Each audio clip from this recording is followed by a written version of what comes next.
तर अवयव सिद्धांत याला आपण म्हणतो फॅक्टर थेरम। अवयव सिद्धांत म्हणजे काय?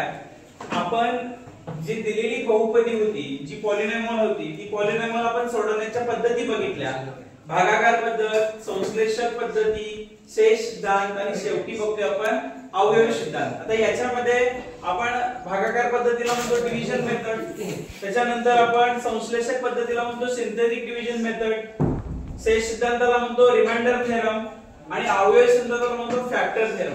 आता हा अवयव सिद्धांत वेगळा का आहे?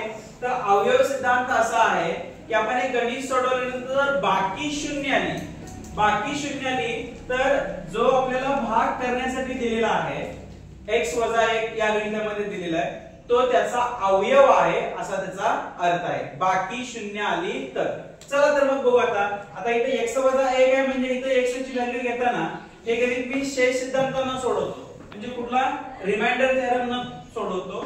x - 1 दिला असेल तर इथे x ची किंमत आपल्याला किती घ्यायला पाहिजे? अधिक 1। Very good. म्हणजे इथं 1 चा वर्ग अधिक 4 गुणिले किती येणार? 1 वजा 5। 1 चा वर्ग 1 अधिक 4 1 4 वजा 5। 4 अधिक 1 किती झाले? 5 वजा 5। आता अधिक 5 वजा 5 किती होईल? म्हणजेच या पॉलिनॉमियल मध्ये x व्हेरिएबलची किंमत आपण किती घेतली? 1 घेतली, तर बाकी किती आली? 0 आली। म्हणजे बाकी 0 आली। आता तुम्ही मला सांगा, जर याची बाकी 0 आली तर या दिलेल्या बहुपदीची x - 1 हा काय आहे? अवयव आहे। काय आहे? अवयव आहे। म्हणूनच आपण त्याला काय म्हणतो?